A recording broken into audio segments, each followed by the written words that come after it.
They say blood is thicker than water, but in my family, that phrase holds a meaning so twisted it defies belief. My husband of 52 years, the most respected doctor in the region, didn't just have an affair. He got our own son-in-law pregnant with his child. Yes, you read that correctly. It sounds like a trashy soap opera, but this is the true story that I, Charlotte Rose Miller, a 9-year-old woman, have lived through. For 5 decades, I was the doting wife of Dr. Richard Peterson, the man this entire town admired. 5 decades living a lie so elaborate no screenwriter would dare to invent. Behind the doors of our picture-perfect home, an unethical medical experiment and a monstrous secret were silently unfolding. And I was the designated sacrifice meant to hide it all. Some truths are best left buried.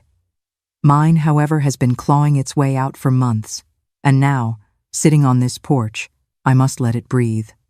My name is Charlotte Rose Miller. I am 79 years old, and I have lived my entire life in this small Northern California town, a stone's throw from the Oregon border. From here, I can see the Klamath River winding its way south. Like that river, my life has been calm on the surface, but a dangerous current has always run beneath. For 52 years, I was married to Dr. Richard Peterson, the most respected man in our region. For 52 years, I lived a lie so profound it would make a soap opera writer blush. Before you judge an old woman's actions, you must first understand the weight she carried. What I am about to tell you is a story that defies belief, one that not even the tall tales from the gold rush days could rival. It is the story of how a woman's mind for numbers, a mind they all dismissed, finally calculated the terrible sum of her own life. I remember the day the final calculation was made as if it were yesterday. It was a Wednesday in July. Clear sky, a blistering heat, as it always is here this time of year. I was in the kitchen preparing a hearty chicken noodle soup, a recipe from my late mother. It was simmering slowly on the stove while I chopped cilantro on the wooden board I've had since my wedding. It was there, with the knife in my hand, that I made the decision. I opened that little plastic bottle where I kept the pills Richard had prescribed for my supposed brain tumor. Pills I discovered were placebos when I had them analyzed in secret. I crushed them all very finely with the handle of the knife, mixed them with the chopped cilantro, and threw everything into the pot, stirring slowly to dissolve it properly. It wasn't poison, you see. I'm not a murderer. They were the same medications he gave to patients with symptoms similar to the ones he had caused in me for years. A calculated dose to give him a scare, to show him how bad it feels when your own body turns against you. When he arrived, I set the table as I always did. An embroidered linen tablecloth, the good china, the silver cutlery he insisted on using even when it was just the two of us for dinner. I served the steaming soup, sat down, and waited. "This soup looks good, Charlotte," he said, blowing on the first spoonful. At 80, Richard still had that imposing air. Gray hair, always well cut, gold-rimmed glasses that enhanced what the hospital nurses called his penetrating gaze. Only I knew that behind that gaze was a monster that took me 5 decades to see. "It's my mother's recipe," I replied, watching his every move. "It has a special ingredient today." He didn't notice anything different in the taste. He had 2 full bowls, praising the food, as he always did when he was in a good mood. It was only when he got up to get some water that the first symptoms began. The sudden dizziness, the tingling in his right hand, the cold sweat on his forehead. I saw the exact moment he understood what was happening, the panic in his eyes when he realized that something in his body wasn't responding correctly. "Charlotte, something's wrong." His voice faltered. He tried to lean on the table, but his arm couldn't support his weight. The glass of water fell and shattered on the floor. "What are you feeling, Richard?" I asked with a calmness I didn't know I possessed. Tingling, blurred vision, a feeling of heaviness in my chest. Interesting how those symptoms resemble the ones I've been feeling for the last few years, isn't it? His face turned white as wax when he understood what I was saying. He tried to speak, but the words came out jumbled, exactly as it happened to me when the vitamin supplements he gave me took effect. I picked up the phone and called 911 with the most frightened voice I could feign. "Please, my husband, I think he's having a heart attack. Come quickly. I gave our address and hung up. Then I approached him, now slumped in his chair, breathing with difficulty. You know what I found out, Richard?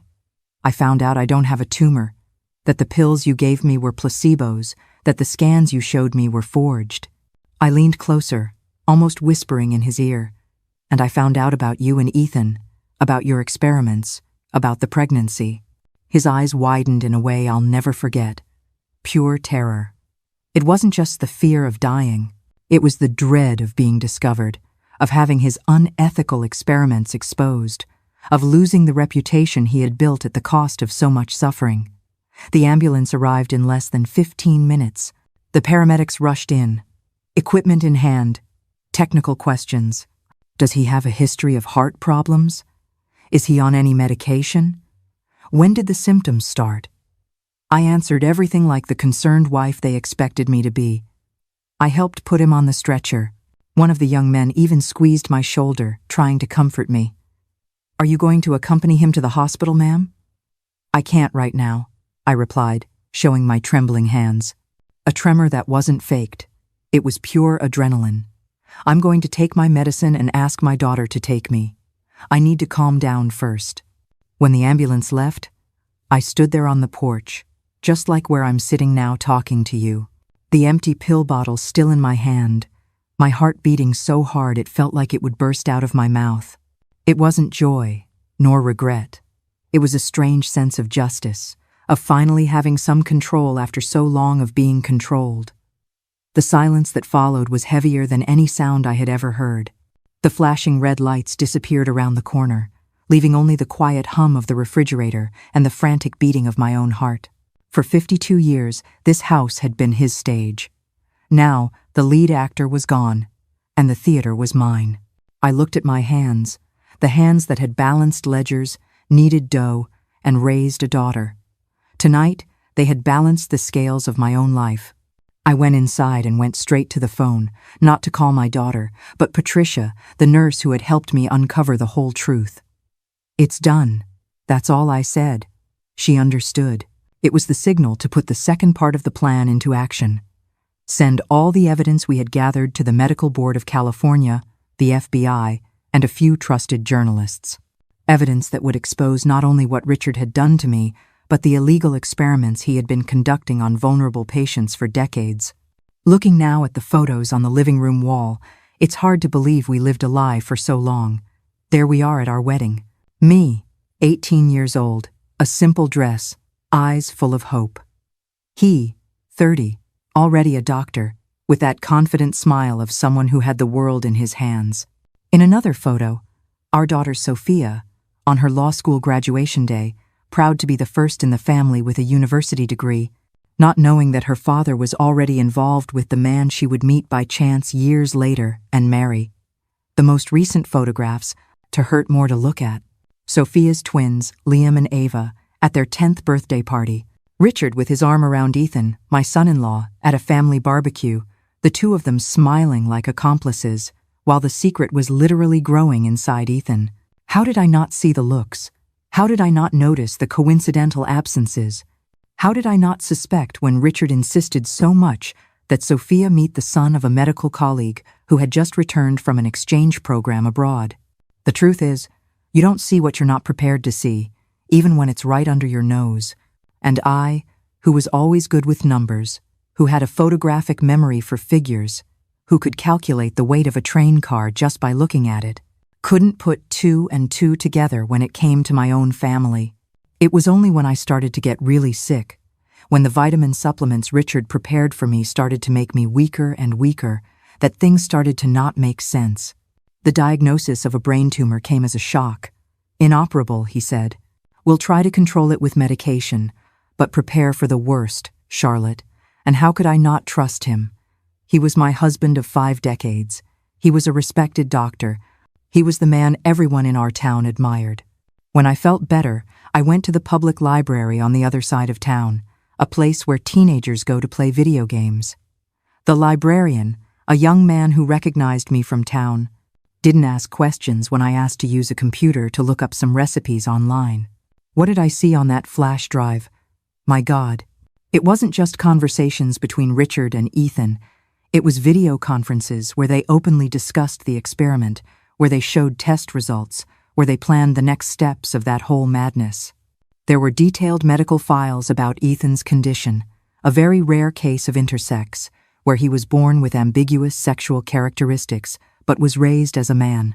A condition Richard had known about since Ethan was a teenager and became his patient for the first time. There were more spreadsheets showing dates of experimental treatments, records of hormone applications, genetic modifications I could barely understand, and the most shocking part, ultrasounds. Black and white images clearly showing a fetus developing in a space that, according to the medical notes beside it, was a rudimentary uterine cavity, never before functional, now stimulated by intensive hormonal treatment. My son-in-law was pregnant with my husband's child. And from what I understood from the documents, this medical miracle was no accident. It was meticulously planned over years, since before he even met my daughter. In fact, meeting my daughter had been part of the plan, a perfect cover, an impeccable social disguise for their affair and for the experiments they were conducting. Can you imagine what it's like to discover something like that? After living for over 70 years, thinking you understand how the world works? I spent hours in front of that computer, my hands shaking so much I could barely use the mouse. The young librarian even asked if I was feeling unwell. Little did he know I was having the biggest revelation of my life. I went home dazed, the flash drive hidden in the seam of my bra. Richard had already arrived and asked where I had been. I went to the pharmacy. I lied, surprised at the naturalness of my own voice. I had a headache. He looked at me over his glasses in that condescending, doctorly way. It must be the tumor pressing. I'll increase your medication.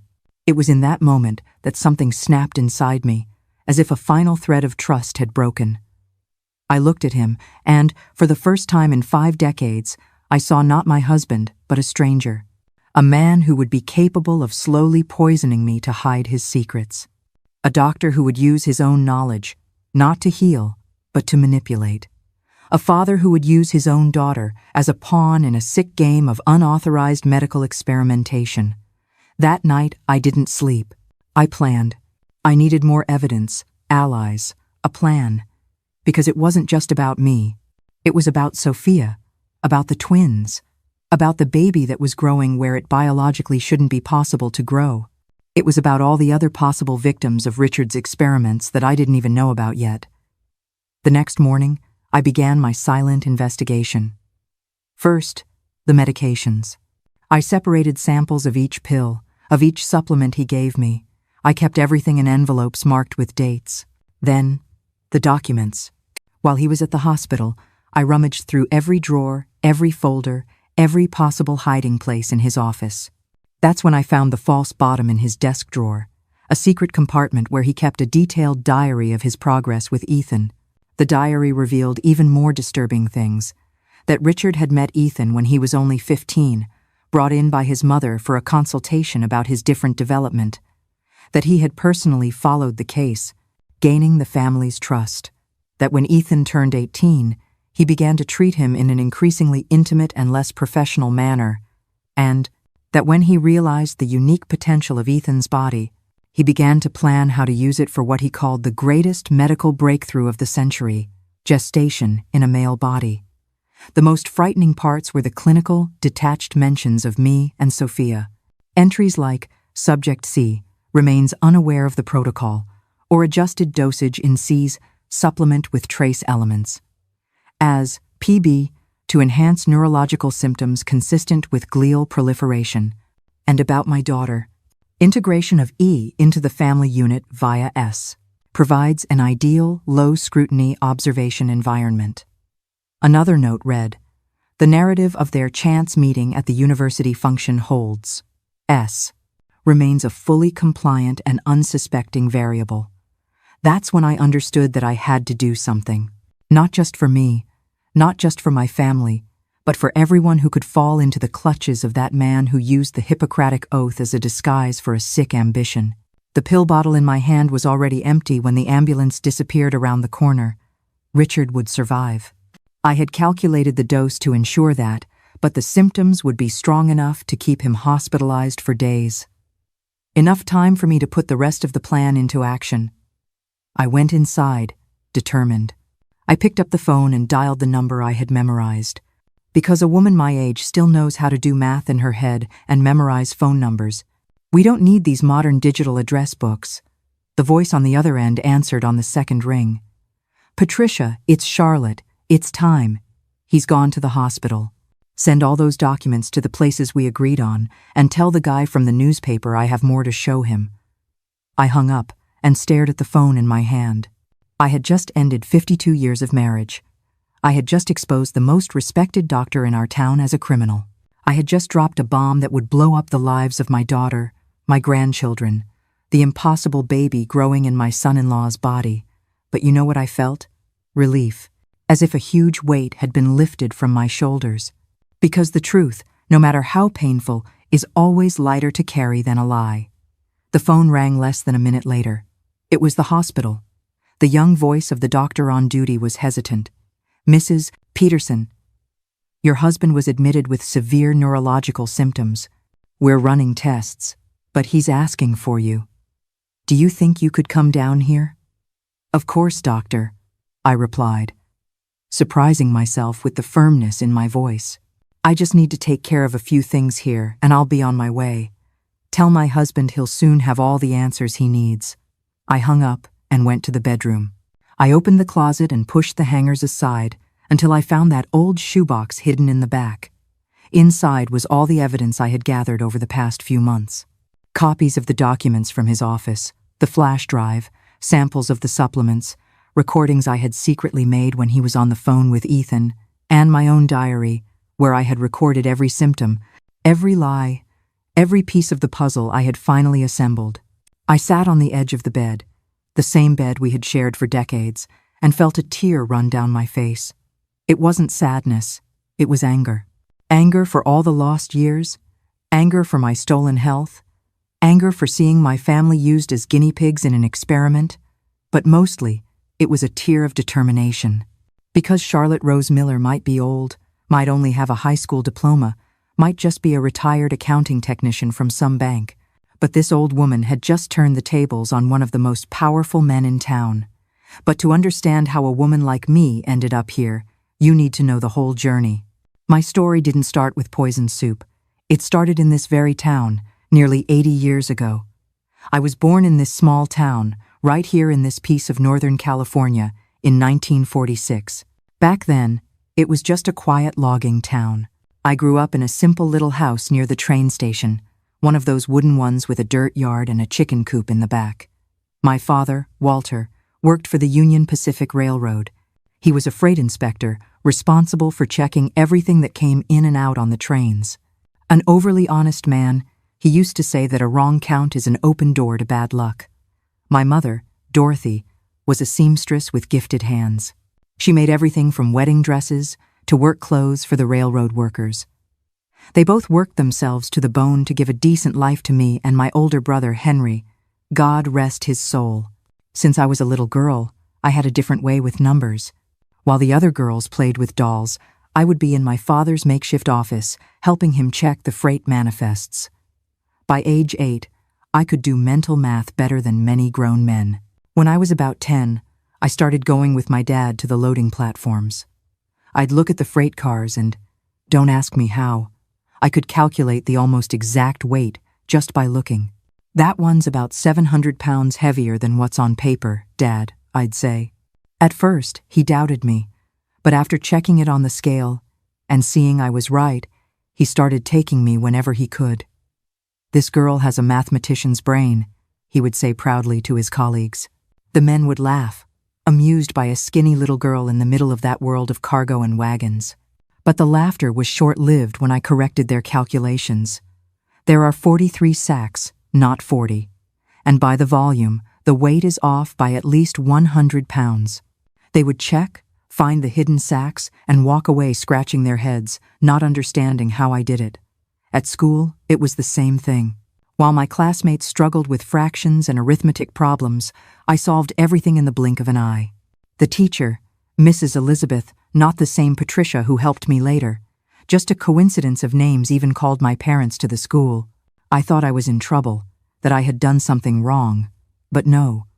She wanted to say that I was gifted in mathematics and should study beyond the normal curriculum. I thought I was in trouble, that I had done something wrong. But no. She wanted to say that I was gifted in mathematics and should study beyond the normal curriculum. This girl could even be an engineer, if women were allowed to be in this country, she said. My father was bursting with pride. My mother, more practical, asked, "And how do we do that?" "We don't have money for college." The teacher explained that I would need to go to a bigger city, go to high school, and then apply to university. It was a long and expensive path for the family of a railroad worker and a seamstress. Still, my parents worked harder than they should have. My mother took on more sewing orders, working late into the night. My father worked overtime whenever possible. When I finished elementary school, they enrolled me in the only high school in town, which only the wealthiest families could afford. "It's an investment in her future," my father would say when someone questioned the expense. I studied like a maniac. I knew that every penny of that tuition cost my parents sweat. I got the best grades in math, of course, but I tried hard in all subjects. I dreamed of being an accountant or maybe even a math professor at a university. Back then, in the 52nd and early 62nd, that was a huge dream for a girl from a small town. Everything changed at a 4th of July town fair in 1964. I was 18, had just graduated from high school, and was working as an office assistant at the railroad, saving money for my studies. I went with my friends, all dressed up in a gingham dress that my mother had sewn especially for the occasion. I remember I tied my hair with a red ribbon and wore a light lipstick I had received as a graduation gift. That's where I met Richard Peterson. He wasn't from our town. He had come to visit an uncle who worked at the local bank. He was a medical student in San Francisco, already in his 4th year. A handsome young man, with the air of someone important. He wore tortoise-shell glasses, spoke with big words, and had that look of someone who knew the world beyond our little town. And to my surprise, he spent the whole fair talking to me. "They say you're the smartest girl in town," he commented, offering me a cup of spiked apple cider. I was embarrassed. I didn't know they had told him about me. "That's an exaggeration." "I just like math," I replied. But he insisted, asked about my plans, seemed genuinely impressed when I told him about my work with the railroad freight. "A mind like that shouldn't be hidden in a small town," he said. And then he started talking about San Francisco, about the university, about how much America was changing and needed capable people. He spoke of modernization, of the great national projects, of a future that seemed too bright to be real. We saw each other every day during the 2 weeks he stayed in town. When he went back to San Francisco, we started exchanging letters, long letters, full of plans and ideas. He sent me books, medical journals, things I would never have had access to in our town. I devoured everything, enchanted by this new world he was showing me. In his letters, I wasn't just the weird girl who was good at math. I was an intelligent woman with a future ahead of her. After 6 months of almost daily letters, he returned to our town. This time he didn't stay at his uncle's house. He stayed at the only inn in town. And on the 2nd day of his visit, he came to my house to ask for my hand in marriage. My parents were stunned. A doctor? Well, almost a doctor, but it was still a lot wanting to marry their daughter. It seemed like a miracle. "If we get married, you can come with me to San Francisco," Richard argued. "There are universities for anything you can imagine. You can study accounting, mathematics, whatever you want." It was as if all my dreams were being offered on a silver platter. How could I refuse? We got married 3 months later in a simple ceremony at the main church. My mother sewed my dress, putting care into every detail to make something beautiful. Richard was elegant in a navy blue suit that looked too expensive for a student. "A gift from my father," he explained. I only met my in-laws on the wedding day. They were from Beverly Hills, wealthy people. His father owned a chain of pharmacies. They looked at my family and the simple church, with that air of someone doing a great favor by showing up. Soon after the wedding, we moved to San Francisco as planned. My first shock was the size of the city. I, who had never left my small town, found myself lost in that sea of buildings and hurried people. Richard rented a small but well-located apartment near his medical school. "It's temporary," he assured me. "When I graduate, we'll have a nice house." In the first few months, while he went to classes, I explored the city. I discovered public libraries where I could read freely. I found free courses in typing and basic accounting. I started planning my entry into university. I wanted to apply for accounting as soon as possible. That's when the first clouds appeared in my seemingly blue sky. One night, I excitedly told him about a prep course for the entrance exams I had found. It wasn't expensive. It fit into our tight student budget. Richard listened in silence, poking at his food with a fork. "Charlotte," he said finally, "I think it's better if you wait until I graduate. Our finances are tight right now, and I need to focus on my studies. After I'm a qualified doctor, you can study all you want." I was disappointed, but I understood. It was a temporary sacrifice for the good of both of us. At least, that's what I thought at the time. A year passed. Richard was increasingly busy with college, shifts, studies. I got a part-time job as a cashier at a stationery store near our house.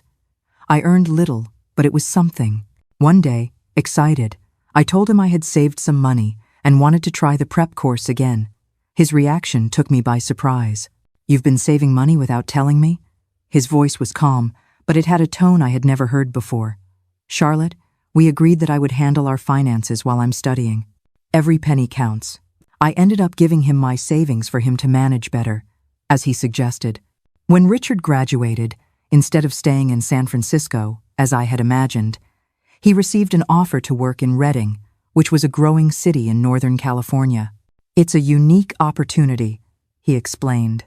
"They need doctors there. I can advance much faster than here in San Francisco, where there are too many doctors." So, in 1967, we moved to Redding. I, who had dreamed of university life in San Francisco, found myself back in a smaller town, even further from the opportunities I had glimpsed. But I supported Richard, of course. He was my husband. We were building a life together. In Redding, he quickly gained a reputation as a dedicated and competent doctor. He started as a general practitioner at the public hospital but soon specialized in gynecology. We bought a nice house in an upper-middle-class neighborhood. We had a car, a maid, a comfortable life. I should have been happy, right? But the dream of studying kept nagging at me. "Richard," I tried again. "There's a university with an accounting program here in Redding now. They're opening spots for the mid-year entrance exam." He was reading the newspaper and slowly lowered the pages, looking at me over his glasses. "Charlotte, dear, we've talked about this. I'm building my career. I need a wife who is present, who takes care of the house, who accompanies me to social events. A university course would take up too much of your time." Then, as if making a great concession, he added, "Why don't you take a cooking class or a flower arranging course? Dr. Anderson's wife makes beautiful arrangements for their dinner parties." I swallowed hard and didn't insist, but something inside me, that same force that made me see patterns in numbers as a child, began to calculate a new equation. We were completing 7 years of marriage and still had no children, despite trying from the beginning. Richard said it was normal, that some women just took longer, that I shouldn't worry. But I did worry, not just about the lack of children, but about the growing feeling that my life was slipping through my fingers. It was in 1968 that the first incident, as I called it at the time, happened. I went shopping downtown and ran into an old classmate from my typing course in San Francisco. Jessica had graduated in education and was in Redding for an educational conference. We were so excited to see each other that we ended up having lunch together, talking for hours. When I realized it, it was already getting dark. I rushed home, worried because I hadn't told Richard. He was in the living room, sitting in the dark.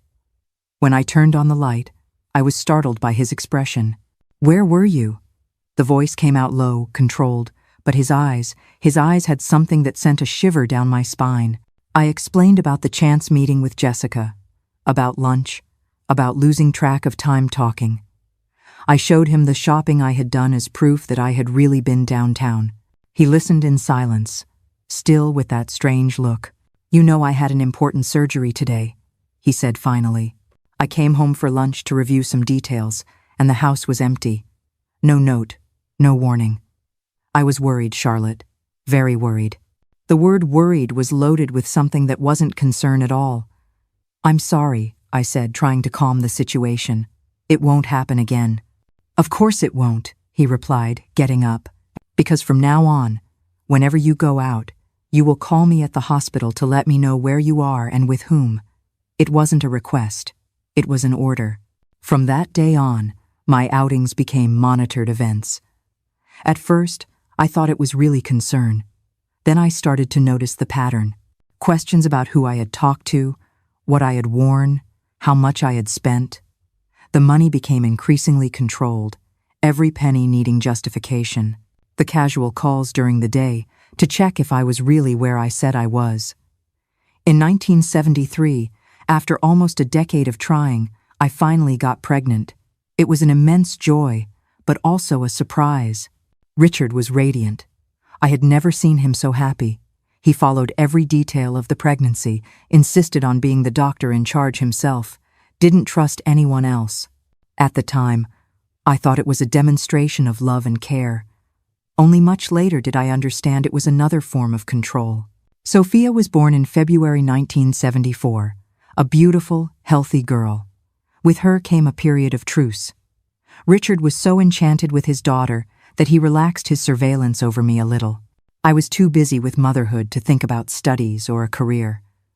For a few years, we lived almost like a normal family.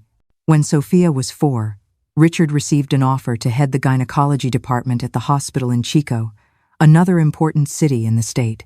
Another move, another new beginning. We were used to it by then. Chico was smaller than Redding, more of a small town. Richard quickly became one of the most respected figures in the city. "Dr. Peterson," they said with reverence. We bought an even bigger house, with a garden and a pool. Sophia was enrolled in the best private school. We had 2 cars, we traveled on vacations. We were the picture of a successful family, but inside the house, things were different. The financial control had become suffocating. Richard deposited an allowance into my account money for household expenses, controlled to the cent. I had to keep all the receipts, justify every expense. If I bought something for myself, even if it was a cheap lipstick, I was interrogated like a criminal. "Why do you need another dress, Charlotte? The blue one you bought last year is still good." Or, "I don't understand why you spend so much at the supermarket. The maid must be taking food home." These were constant comments that undermined my confidence, making me doubt my own judgment. It was around this time that I made a decision that would change everything. Sophia was already in school. I had several free hours during the day. On a visit to my hometown to see my parents, I reconnected with an old colleague from the railroad who now worked at the Bank of America. I told him, without many details about my situation, that I wanted to work, to have my own money, but that my husband is old-fashioned, thinks a wife's place is at home. Frank, that's what we called him, scratched his chin and said, "You know, we need someone with a knack for numbers at the bank here. It would be part-time, just from 8 to 11. Your husband wouldn't even have to know if he's that old-fashioned." The offer was tempting and frightening at the same time. Working in secret, lying to Richard. But then I remembered the controlled accounts, the humiliating justifications, the shelved dreams. "How would I do it?" I asked. "You can use your maiden name on the documents," Frank suggested. "Officially, you'd be Charlotte Rose Miller. It's not like Richard's colleagues would connect the dots. It was risky, but possible. Chico was a few hours from my hometown. I could say I was visiting my parents more often, staying for a few days at a time. I accepted. I started working at the bank 3 times a week, returning to Chico on the other days. I told Sophia I was helping my parents who were getting old, which wasn't entirely untrue. To Richard, I said my mother wasn't well and needed company. He didn't like it, but since it was a matter of family duty, he eventually accepted. For almost 7 years, I maintained this double life. In my hometown, I was Charlotte from the bank, the efficient employee with a knack for numbers. In Chico, I continued to be the wife of Dr. Peterson, the dedicated mother of Sophia. The salary I received went straight into an account I opened in my hometown. I spent almost nothing. I saved everything. At first, it was just for independence, for the feeling of having something that was truly mine. Then I started to see that money as an insurance policy for an uncertain future. In the notes of the accounting books of Richard's family farm, I hid my own cash book. Every penny saved was noted there, with the precision I always had with numbers. Richard never looked at those books. Farm finances were men's business, handled between him and the administrator. It was the perfect hiding place for my secrets. Here in conservative small towns, a man who controls every dollar of his wife's is still called prudent. But I knew it was a prison. You look at yourself in the mirror and no longer recognize the person there. You become a big child, constantly asking for permission, slowly losing yourself. The loss of financial independence was a weight I carried every day, a silent shackle that no one else could see. I still remember the first time I used my own money to buy something without needing to give an explanation. It was an advanced mathematics book, one of those university-level ones. It cost almost a week's wages at the time. I paid for it, put it in my purse, and felt such great joy that I almost cried right there in the bookstore. I hid the book at my parents' house, studying when I went to visit them. It was little, it was hidden, but it was mine. The job at the bank gave me more than financial independence. It gave me back the confidence I had lost. There, I was valued for my talent with numbers, for my organization, for my intelligence. My colleagues respected me, asked for my opinion. It was like being that girl again who calculated the weight of wagons just by looking, who solved math problems in the blink of an eye. Meanwhile, in Chico, Richard thrived. He opened a private clinic in addition to his work at the hospital. He gained a regional reputation. Patients came from neighboring towns to consult with him. At home, he remained the same controlling husband, but I had found small spaces of freedom, spaces he never dreamed existed. It was around this time that I began to notice the first signs that something was not right in his practice. Young patients, very young, seen outside of normal hours. Medical records that he insisted on keeping at home, locked in his office, instead of leaving them at the clinic like the others. Strange late-night calls that he would take in the bathroom with the door closed. I didn't want to see, I didn't want to know. I had built my own little parallel world and was almost not happy, but at least not completely unhappy. Sophia was growing up strong and intelligent, preparing for college applications. She talked about studying law, maybe in Sacramento or even San Francisco. I encouraged her in secret, saving money to help her in case Richard objected. What I didn't know was that the seeds of something much darker were already planted, that the double life I was leading, divided between the submissive wife and the independent employee, was nothing compared to the double life Richard maintained. And that years later, when I was almost 70, these seeds would sprout in the most monstrous way possible, forever changing the destiny of our family. But that, my dears, is a story for another part. What I can say now is that every penny I hid, every little lie I told to protect my independence, ended up being my salvation. Because when the storm came, and what a storm, at least I wasn't completely helpless, I had built, brick by brick, a secret shelter that not even the most astute doctor could discover. Life has its twists and turns, doesn't it? You think you've seen it all, that nothing more can surprise you, and then fate comes and trips you up, leaving you breathless. That's what happened to me when I turned 69. I thought the worst part of my life was over. The struggle to raise Sophia, the little lies to maintain my independence, Richard's suffocating control. I thought from then on it would just be accumulating wrinkles and telling stories to the grandchildren who would come. But the universe had other, much darker plans than I could ever imagine. It all started with some headaches. They weren't ordinary headaches, the kind you take a pill for and they go away. They were pains that seemed to want to split my skull in two, that left me dizzy with blurred vision. At first, I hid it from Richard. I had learned that showing weakness around him was giving another weapon to someone who already had a full arsenal. But there are things you can't hide for long. One afternoon, while washing the lunch dishes, I felt so dizzy that I fell to the kitchen floor. I hit my head on the corner of the cabinet. When I woke up, I was on a hospital gurney with Richard and 2 other doctors looking at me with that face doctors make when the news isn't good. "We're going to need to run some tests, Charlotte," Richard said, his voice falsely smooth. "A CT scan, an MRI. We need to understand these headaches and fainting spells." The tests were done that same day, a privilege of being the wife of the chief physician. I lay in those noisy machines, trying to control the fear growing inside me. I knew something was wrong, but I couldn't imagine how wrong it really was. A few hours later, Richard entered the hospital room where I was under observation. He was holding a folder with the test results. His expression was grave, but there was something else. Something I only noticed much later.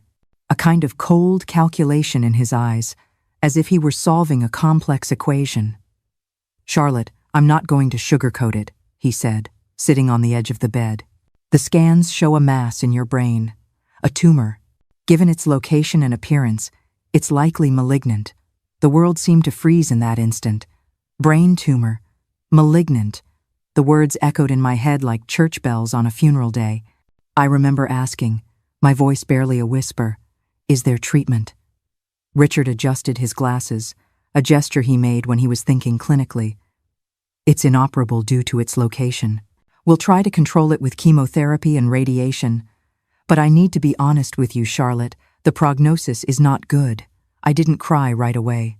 I was paralyzed, as if the information was too big for my brain to process. Only later, alone in the dark hospital room, did I let the tears come.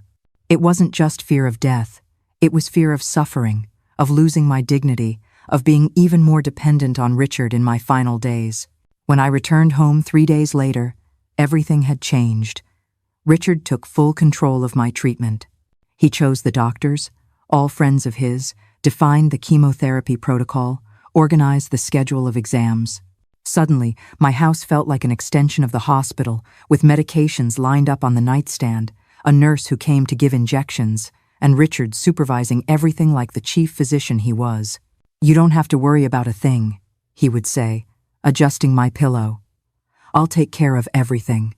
And he did, with a dedication he had never shown in 50 years of marriage. He personally prepared my vitamin supplements, mixtures he concocted himself with herbs and compounds that, according to him, would help strengthen my immune system during chemotherapy.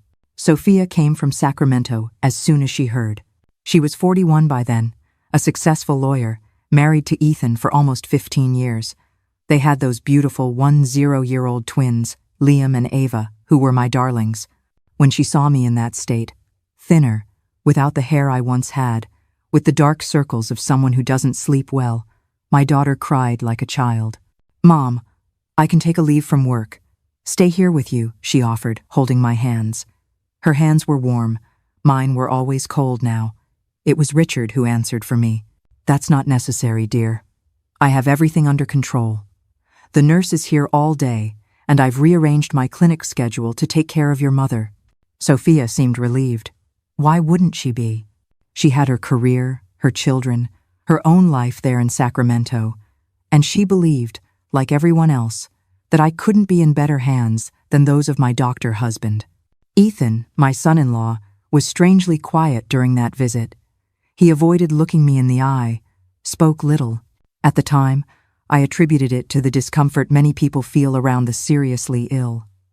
Only much later did I understand that it was guilt I saw in those fleeting eyes.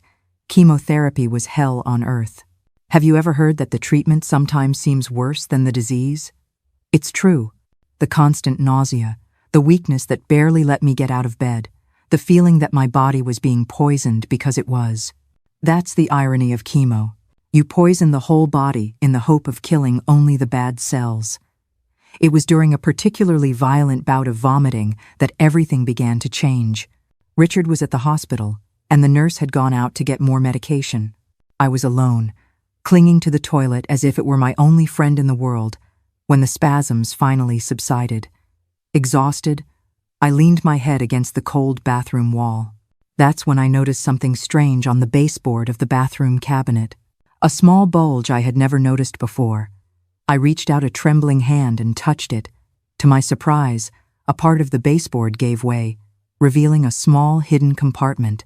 Inside was a black flash drive, a common one, nothing special. I stared at the object, trying to understand why it would be hidden there. Richard wasn't one to hide things, at least not physically. His office was always impeccably organized, with everything in sight, albeit locked. Why hide a flash drive in such a strange place? Driven by a curiosity that was stronger than the weakness of my body, I put the flash drive in the pocket of my robe. A woman's intuition, especially one who's lived nearly 8 decades and spent her life with numbers that don't lie, is rarely wrong. I didn't know what I was about to find on that tiny device, but I knew for certain it would change everything. It's the feeling you get when you're facing the final problem in a calculation, the one that determines the entire sum. I needed to find out what was on it, but I had no way to use Richard's office computer. He kept everything password protected. The opportunity came 2 days later. Richard had an important surgery and would be out all day. The nurse was off. He himself had suggested she take the day off, since Sophia and Ethan were coming to visit me. It was the twins' 11th birthday, and they had come for a quick lunch before the party, which would be that night in Sacramento. When everyone arrived, I pretended to be more tired than I really was. "Can you guys have lunch without me?" I asked. "I just need to rest a little. This new medication makes me dizzy." Sophia was worried, but Ethan reassured her. "Let your mom rest. We'll make lunch and bring a plate for her later." He was studiously solicitous, avoiding my gaze, as always. As soon as they closed the bedroom door, I waited a few minutes and then got up cautiously. I had to act fast. I knew Sophia had brought her laptop to show pictures from their last family trip. The computer was on the living room table, on and unlocked. With my heart pounding, I inserted the flash drive into the USB port. I clicked to open it and saw that there were several folders.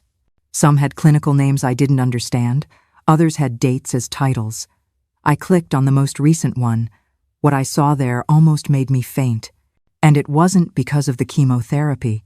It was video conference files between Richard and Ethan, dozens of them. I clicked on the most recent one, dated just a week ago. Richard's voice filled the room, and I quickly lowered the volume, terrified that someone might hear. "Are the hormone levels stabilized?" Richard asked in the recording. The camera showed his office at the hospital. He was wearing his usual white coat. "Yes, stable for 2 weeks," Ethan's voice replied, and then his image appeared on the screen. He was shirtless, and my God, his belly was slightly protruding in a way that didn't match his normally athletic physique. "Excellent. And the morning sickness?" Richard's voice had a clinical tone, but there was something else there, an almost feverish enthusiasm. "They've decreased with the medication you prescribed. I still have them, but I can hide it from Sophia and the kids." Richard nodded, satisfied. "The next ultrasound is scheduled for Tuesday at the usual time. I'll prepare the private room. No one will bother us." "And what if?" Ethan hesitated, and I realized he was nervous. "What if someone finds out, Richard?" The camera showed my husband leaning toward the screen, his face serious. "No one will find out. Sophia is too busy with that politician's case to pay attention. And Charlotte," he paused, which sent a chill down my spine. "Charlotte is no longer a problem. Her prognosis is 6 months, tops." The moment I heard those words, the man I married ceased to exist. All that was left was a monster, calculating my death date like a math problem on a slip of paper. And do you know what a woman who is good with numbers does when she finds an incorrect equation? She calculates it all over again and makes it right. I closed the video with my hands trembling uncontrollably. I couldn't believe what I had just seen and heard. My son-in-law was pregnant, and Richard was involved. And they were talking about my death as if it were just a convenient detail. I needed to see more, to understand more. I opened another folder, simply marked History. There was a long text document, a kind of clinical diary. I started reading, and each paragraph was like a punch to the gut. First contact with patient EM, 15 years old, brought by his mother for consultation on atypical sexual development.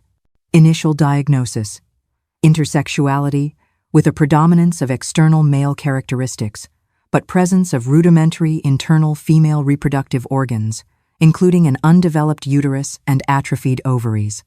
Recommendation: hormonal monitoring and possible surgical intervention at puberty.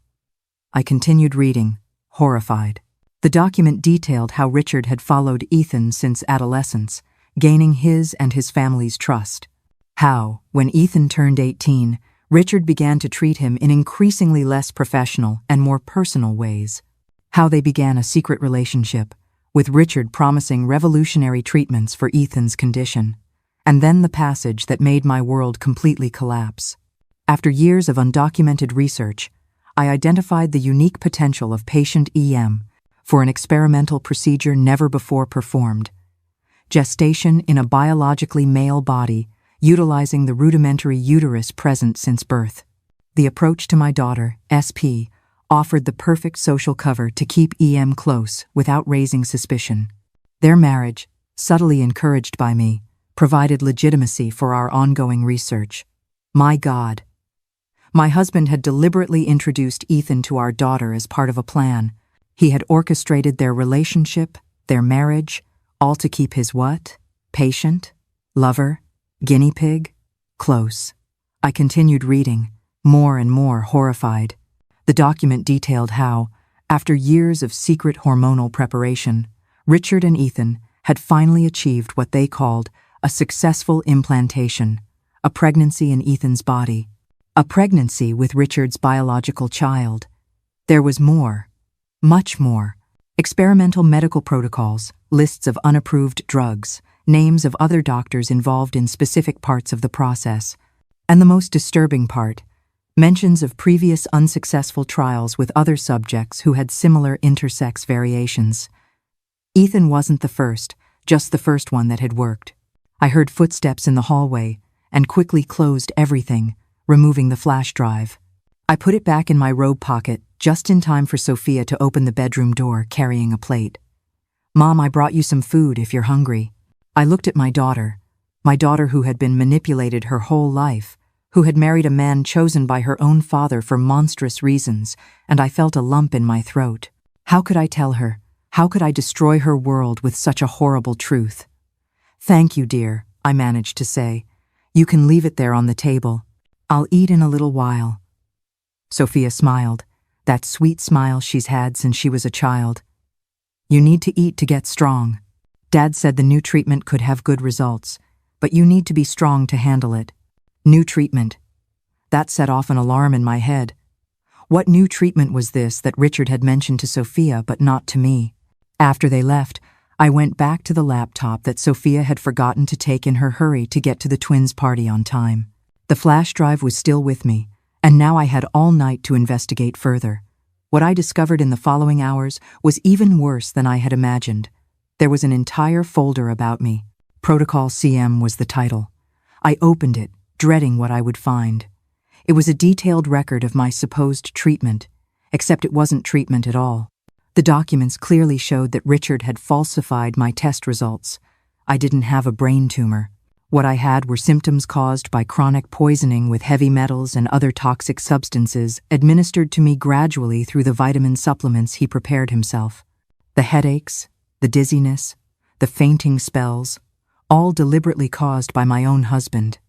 The chemotherapy I was receiving was diluted, practically water with dye, and the new medications he was planning to give me.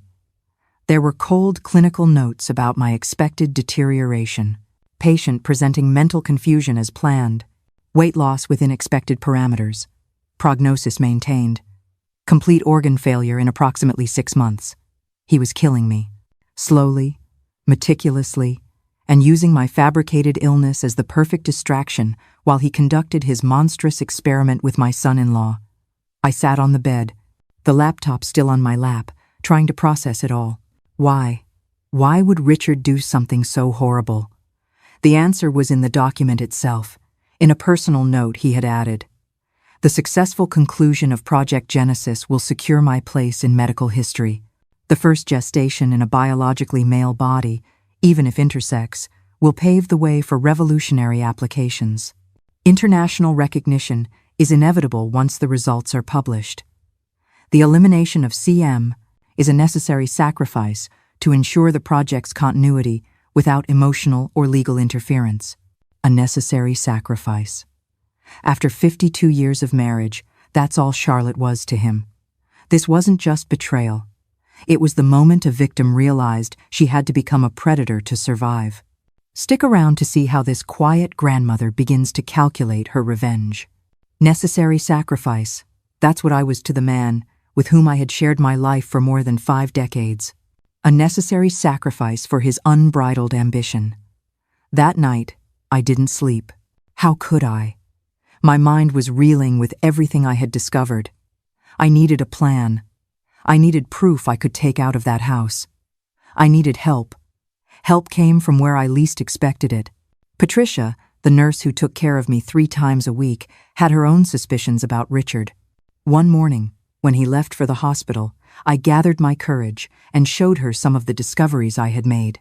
I always suspected something was wrong, she confessed, her eyes wide as she read the documents I had secretly printed on the office printer. The medications he gives you never seemed like standard protocols for chemotherapy, and I've caught him altering test results before showing them to other doctors. Patricia became my ally. Discreetly, she began to replace the supplements Richard gave me with harmless versions. She collected samples of the originals and sent them for analysis at a lab in Sacramento, using a fictitious patient's name. The results confirmed my worst suspicions: high doses of arsenic, lead, and other toxic substances. Meanwhile, I continued to investigate. Using the flash drive I had found and accessing Richard's computer when I could, Patricia discovered the password by watching him type it one day. I put together a detailed file of evidence. I recorded conversations, made copies of documents, took photos of the supplement bottles. It was during this investigation that I discovered the most shocking thing of all. Ethan wasn't just a patient. Richard had manipulated for years.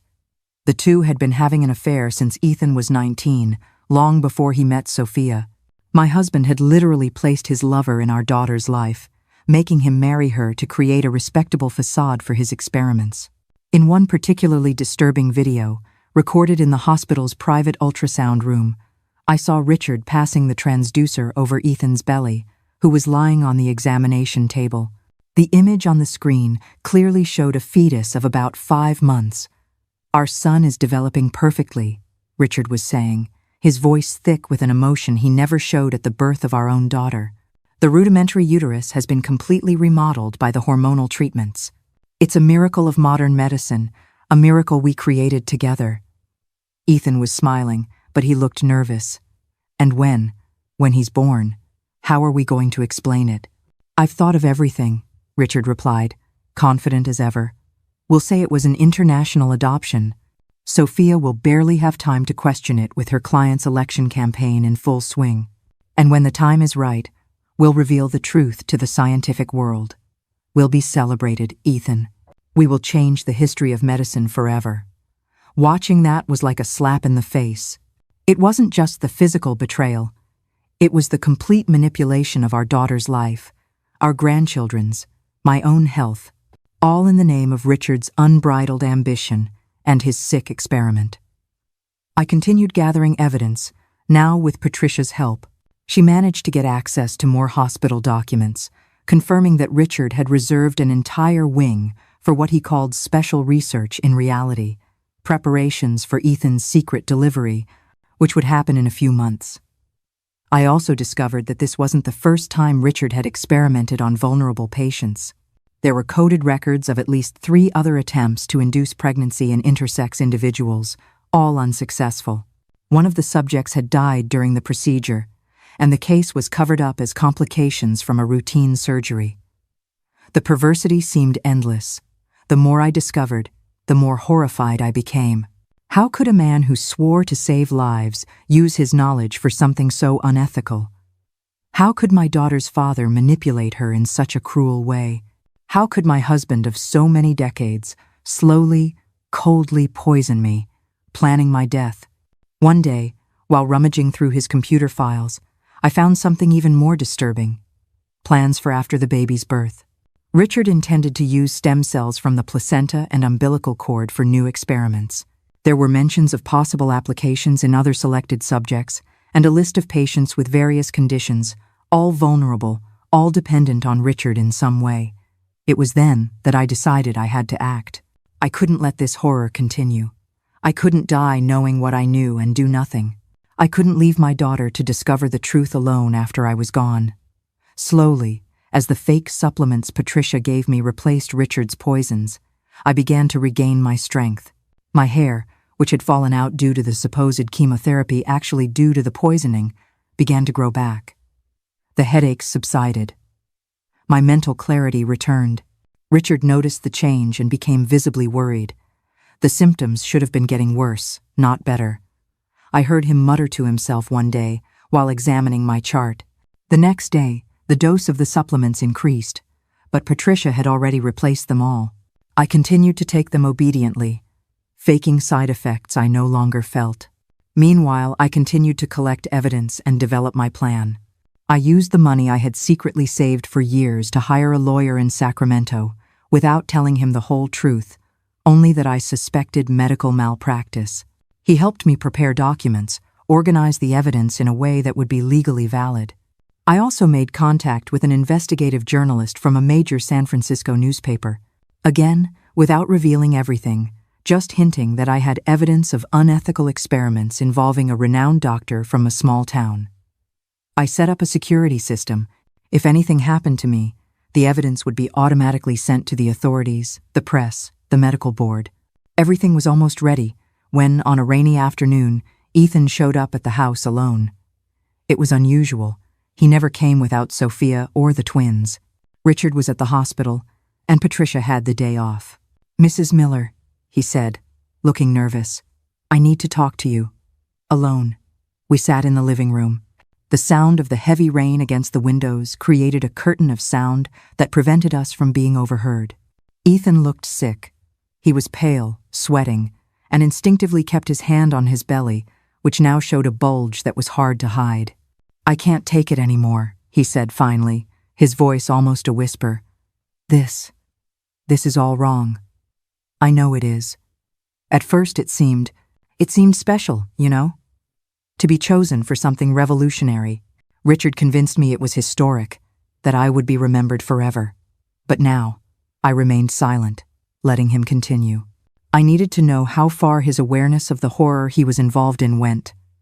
"He's planning to use our son for more experiments," Ethan continued, tears in his eyes now. "Things I can't even understand. And when I heard him talking about you dying in 6 months, as if it were just a convenient detail, I realized he will never stop. Never." I felt a pang of pity for him. Ethan was also a victim, in a way, manipulated since adolescence by a doctor who abused his trust and his unique condition. But he was also an accomplice. He had allowed Sophia to be used as a pawn in this sick game. "I know everything, Ethan," I said finally. "I know about you and Richard. I know about the pregnancy. I know he's been slowly poisoning me.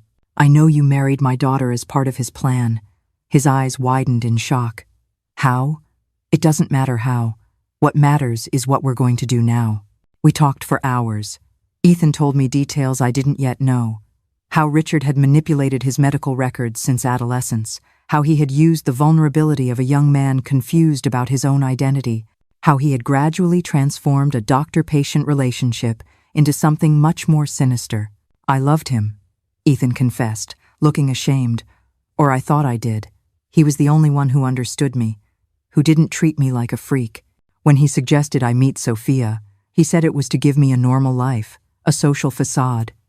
I didn't want to hurt anyone. I just wanted to belong somewhere. And now?" I asked. "Do you love my daughter?" He was silent for a long time. "I learned to love her," he said finally. "Not like I should have at the beginning, but I do now. And I love my children more than anything. The twins are everything to me." "And this baby?" I asked, pointing to his belly. He placed his hand protectively over his stomach. "I love him too. I didn't ask for this. I didn't choose it. But he's my son too, and I'm scared. Scared of what Richard plans to do with him after he's born. It's a strange and tragic alliance, isn't it? Ethan, a victim of Richard's manipulation, now turns to Charlotte for salvation. This confession gives her more ammunition, but it also makes this tangled web of deceit even more complex. Let's see how she uses this new piece of the puzzle. I had to face a truth more monstrous than any tall tale. I understood the depth of the betrayal I had lived beside for decades, and it was in that moment I decided I had to act. There was no more room for doubt, only a grim resolve to put a stop to it all. Ethan left my house that day with a plan. I didn't tell him everything. I didn't trust him completely, but we established a cautious alliance. He would give me more information about Richard's plans, and I assured him that when everything came to light, he would have some legal protection. Not immunity, but consideration for his cooperation. 2 weeks after that meeting, I had the final confirmation that I was on the right path. Patricia got the results of the tests she had done with my blood at an independent lab using someone else's name. There was no tumor. What there were elevated levels of heavy metals and other toxins, exactly the same substances found in the supplements Richard gave me. That night, lying in bed, while I listened to Richard showering in the master bathroom, I felt a cold anger crystallize inside me. An anger of 5 decades of control, of manipulation, of stolen dreams. An anger for my daughter used as a pawn in a sick game. An anger for my grandchildren growing up in a lie. An anger for the baby growing in Ethan's womb, the fruit of unethical experiments. An anger for all of Richard's other victims I didn't even know. It was that night that I decided exactly how I would get my revenge. Some would call it revenge, but to me, it was balancing the books. When conventional justice is blinded by reputation and money, you have to become justice yourself. Tell me honestly, if you were in my hell, what would you have done? It wouldn't be just a formal, cold, bureaucratic complaint. It would be something he would feel in his own skin, just as I had felt the poison he put in my body for months. It would be a lesson he would never forget, even if he survived to tell it. And so began the final phase of my plan. The one that would lead to the scene I described at the beginning, with an empty bottle in my hand and an ambulance taking Richard to the hospital, with symptoms he would recognize very well. Symptoms he had planned for me, but would now experience in his own body. After that day, after gathering all the evidence, after discovering my husband's affair with my son-in-law, the impossible pregnancy, and everything else, I knew I had to act fast, but intelligently. I couldn't just confront Richard in a fit of rage. He was too respected, too powerful. If I started screaming these accusations without a plan, they would have me committed as a lunatic on the spot. And with the false diagnosis of a brain tumor that he himself had fabricated, it would be even easier to convince everyone that I was delusional. So, I started to put my plan together. First, I used what had always been my strong suit, my memory for numbers. Even with all that poison Richard had put in my body, even weak from the fake chemotherapy, my head still worked well for numbers. But I started to pretend it didn't. I started to get the change wrong when I went to buy bread, to confuse birthday dates, to ask the same things over and over, all in front of him. "Richard, what day is it today?" I would ask every morning at breakfast, as if I were lost in time. He would answer with that feigned doctor's patience, but I saw a sick satisfaction in his eyes. He thought his plan was working, that my brain was being affected by the tumor that didn't even exist. "It's Thursday, Charlotte. The 18th of June, he would say, and I would nod as if that were difficult information to process. 10 minutes later, I would ask again, "What day is it today, dear?" And he would repeat it, now making notes in the little pad he always carried, notes on the progression of the disease. I knew. But while I was faking this mental decline, my mind was working at 1,000 miles an hour. I memorized bank account numbers, passwords I saw him type when he thought I was sleeping or too confused to pay attention. I memorized the exact sequence of movements he made to access the protected files on his computer. I mapped out his routine, his schedules, his fixed appointments. One afternoon, when Patricia was helping me take a bath, I pretended to need help. Even for that, I whispered to her, "I need you to get me one of those small notebooks that are easy to hide, and some colored pens too." Patricia was smart. She didn't ask unnecessary questions. The next day, hidden in her bag, was a small black spiral notebook and 4 felt-tip pens, blue, red, green, and black, perfect for what I needed. That's how I started my diary of madness, as I called it to myself. Every day, I wrote 1 or 2 pages of disconnected notes, nonsensical drawings, sentences interrupted in the middle. I used the different colors to make it look even more confusing.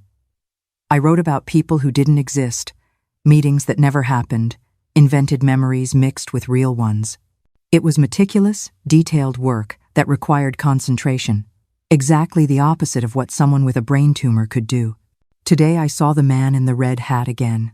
He was in the garden counting the birds. He said there were 47, but I only saw 12. The orange cake at the party tasted like rain. Why do the stairs always go up? The phone rang at 3, but no one spoke. Richard was there, and not there. How can that be? I wrote all this nonsense, and then left the notebook half hidden, but not too hidden. Under the mattress, in the underwear drawer, inside a book on the shelf. Places where Richard would surely find it during his routine searches of my belongings, a habit he'd had for decades, thinking I didn't know. As expected, he found the diary. I saw the change in his behavior, the way he started looking at me with even more condescension, speaking louder to me as if I were deaf, simplifying his sentences as if explaining something to a child. Perfect. The more he underestimated me, the more freedom I would have to act. Meanwhile, with Patricia's help, I started working on the money issue. I needed resources that Richard couldn't trace or block. Fortunately, I had that secret account in my hometown where I had saved my earnings for years. But I needed more, and I needed that money to be accessible quickly. I took advantage of the fact that Richard, convinced of my mental incapacity, had stopped hiding his bank card and password. I would hear him use the banking app on his phone without any caution in front of me. With my memory for numbers, it was easy to memorize the password. One afternoon when he went to the hospital, I took his phone, accessed the app, and started making small transfers. It couldn't be much, of course. Richard controlled every cent and would notice large sums disappearing. So, I devised a system of micropayments. Transfers so small they would look like normal bank fees or rounding. $50 here, $30 there. Amounts that, isolated, didn't attract attention, but added up over the days, made a difference. I transferred everything to an account I opened in Sacramento, using my maiden name. Patricia helped me with that too, taking the documents that needed to be signed. Little by little, I created a financial reserve that Richard had no idea existed. At the same time, I intensified my collection of evidence. It wasn't easy. I had to act in the rare moments when I was alone at home, when Richard was at the hospital and the nurse on duty wasn't Patricia. I learned to use the voice recorder on an old cell phone I had found in a junk drawer. Actually, Patricia had brought it to me, saying it belonged to a nephew of hers who had bought a new one. I would hide the phone in strategic places in the house before important conversations. Under the tablecloth during dinner, in the pocket of a robe hanging in the bathroom, between the books on the living room shelf. I recorded dozens of conversations where Richard spoke on the phone with Ethan, discussing the pregnancy, the tests, the plans for the future. Conversations where he spoke with medical colleagues about my case, describing symptoms I didn't even have, inventing test results. One night, I recorded a particularly incriminating conversation. Richard was in his office, thinking I was already asleep. I pretended to go to sleep earlier and earlier, reinforcing the idea of my physical decline. Through the crack in the door, I saw him in a video conference with Ethan. The gestation is in its 28th week. Normal fetal development, Richard was saying, consulting a clipboard. But we need to solve the Charlotte problem before the delivery. We can't risk her finding out or suspecting anything in this final phase. She seems really bad, Ethan's voice came from the computer. Sophia is worried. She says her mother barely recognized her on her last visit. Richard gave one of those cold smiles I had learned to detest.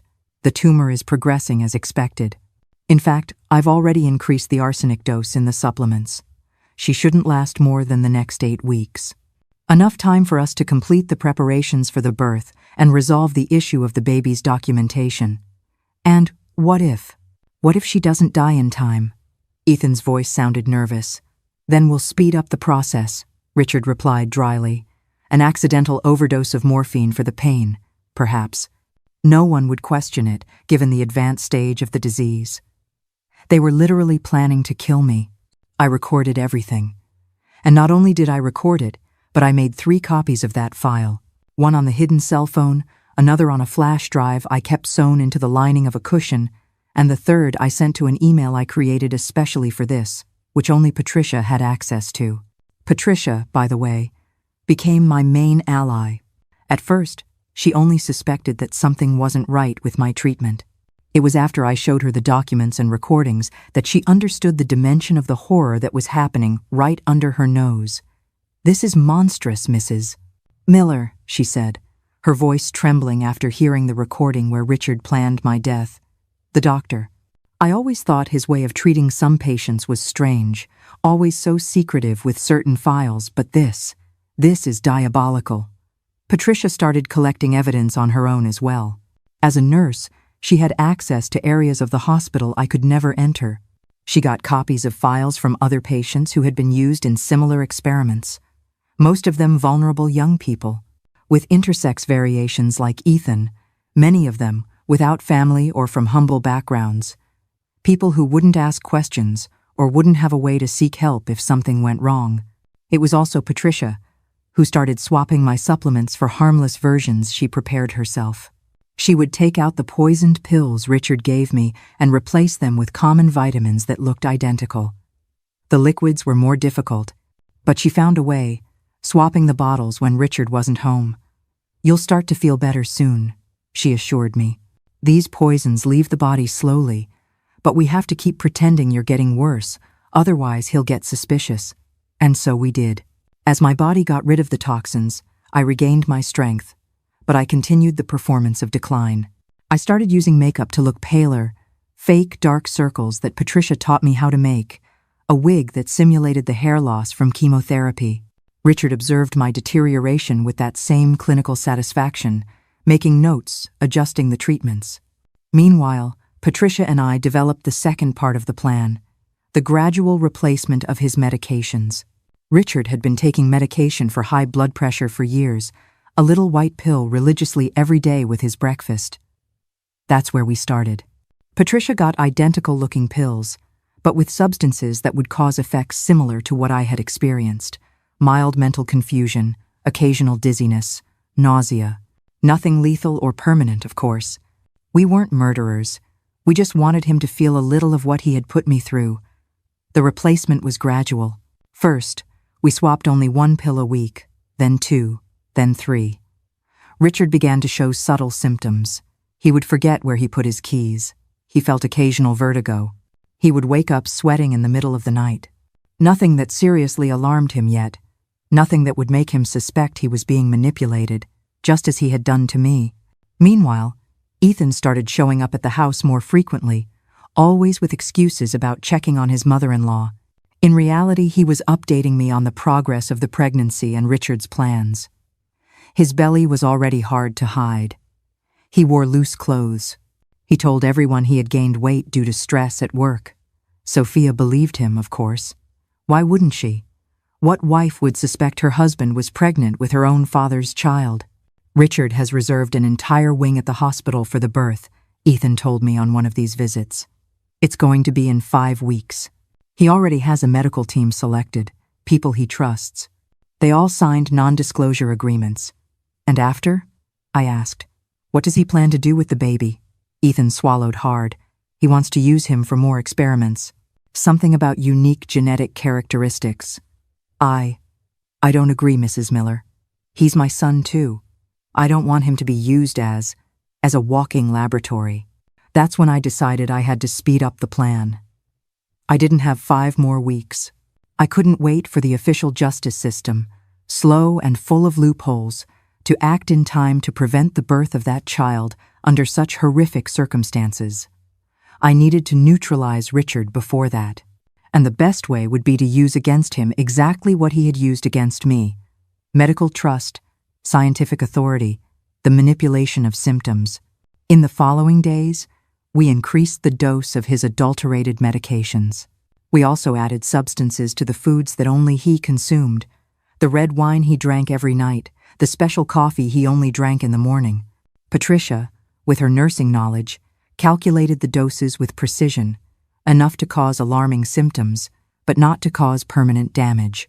Richard began to show more evident signs, tremors in his hands that he tried to hide, more frequent memory lapses, cold sweats even on mild days.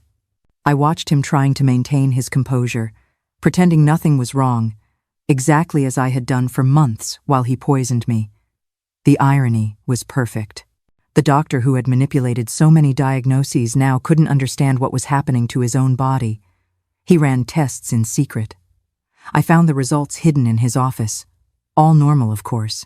The substances we were using were carefully chosen not to show up in routine tests, exactly like the ones he had used on me. One night, 2 weeks after we started this phase of the plan, Richard had a more serious episode. He was having dinner with me. I was now able to sit at the table, feigning great effort, when he suddenly dropped his fork. His right hand was shaking uncontrollably. Then, the tremor spread to his entire arm. "What? What's happening?" he muttered, looking at his hand as if it were a foreign object, not part of him. "Are you feeling all right, dear?" I asked with false concern.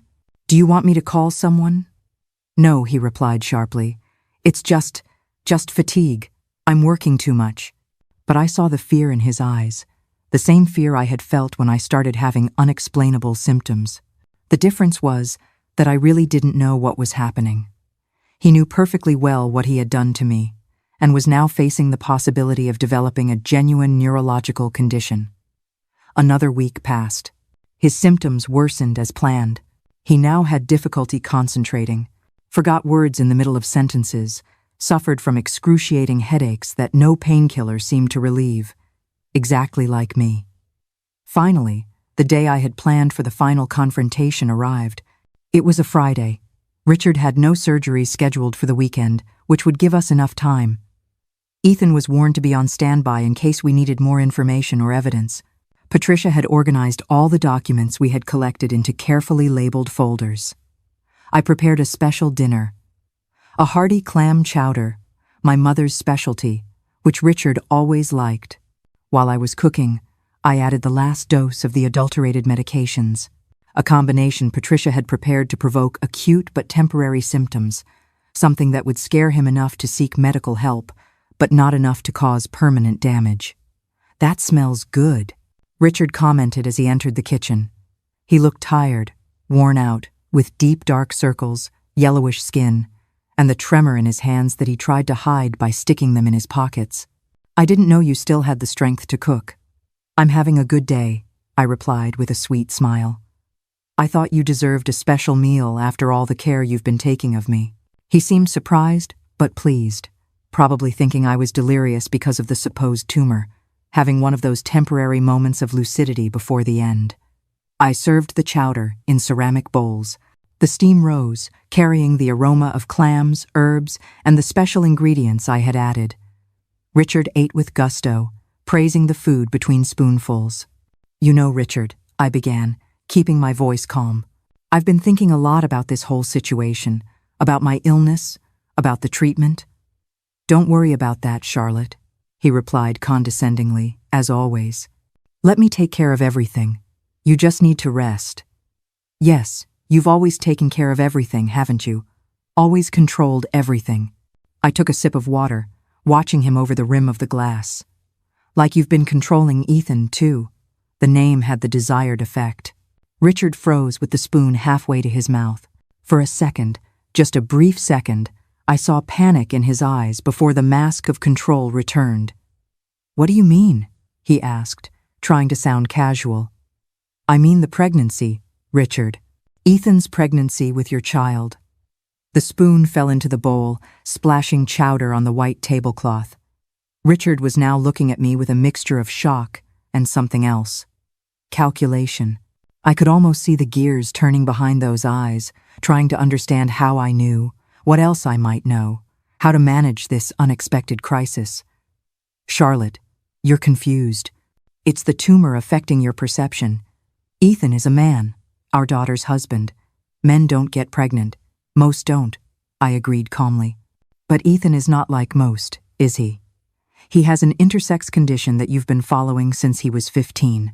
He has rudimentary internal female reproductive organs that you, with your experimental treatments, managed to make functional. And now he's pregnant with your child. 30-something weeks, if I'm not mistaken. His face lost all color. He stared at me as if I had suddenly started speaking in unknown tongues. How, was all he could manage to say. How do I know? I know everything, Richard. About you and Ethan. About the experiments. About the other patients you used before him. About the reserved wing at the hospital for the birth. About the plans to use the baby in more experiments later. Slowly, I took a small flash drive from my apron pocket. I placed it on the table between us. I also know that I don't have a tumor. That you've been slowly poisoning me with heavy metals and other substances in the vitamin supplements. That you falsified my test results. Lied to other doctors, to our daughter, to everyone. That you planned to kill me before the baby's birth so I wouldn't find out the truth. Richard started sweating profusely. He pulled a handkerchief from his pocket to wipe his forehead. His hands were shaking even more. You're delusional, he tried again, but without conviction. This is absurd. I'm going to call Dr. Baker to examine you. You can call whoever you want. I have proof of everything. Recordings of you talking about killing me with an accidental overdose of morphine, documents detailing the experiments, samples of the poisons you gave me, analyzed by independent labs, testimonies from your other victims or their families. He tried to get up but staggered, leaning heavily on the table. The effects of the substances in the chowder were beginning to manifest. What? What did you put in the food? He asked, his voice slurred. Nothing you haven't already put in mine, dear. Just a taste of your own medicine. Richard tried to move towards the phone, but his legs gave out. He fell to his knees on the dining room floor, his breathing rapid, sweat dripping in thick drops down his now red face. Help! I need help, he gasped. Exactly as I needed for months, while you poisoned me and clinically observed my deterioration. I kept my voice calm, almost clinical, as he always did with me. The difference is that what I put in your food won't kill you. It will just give you a small sample of what I felt, and will ensure you stay hospitalized long enough for me to put all this evidence in the right hands. I got up slowly, playing the part of the terminally ill patient he believed I was. I walked to the phone and dialed 911. Please, I said with a trembling, frightened voice. My husband is having some kind of attack. He fell. He's sweating a lot. He can't speak properly. Yes, it's Dr. Richard Peterson. No, I don't know what happened. We were just having dinner. Please come quickly. I hung up and went back to him, now lying on his side on the floor, shaking uncontrollably. The ambulance is on its way, dear, I said, bending down with difficulty beside him. Meanwhile, I want you to know something. While you're in the hospital, being examined by your colleagues, who won't find anything wrong with you exactly as it happened with me, all the evidence I've collected will be delivered to the competent authorities. The Medical Board of California, the FBI, selected journalists. Your career, your reputation, your freedom, it's all over. It's one thing to uncover the truth, but it's another to serve justice with your own hands. At this moment, Richard isn't just a patient, he's a pawn in Charlotte's perfectly calculated game. What happens next will determine if she gets away with it, so don't go anywhere. His eyes widened in panic. He tried to speak, but only incoherent sounds came out of his mouth.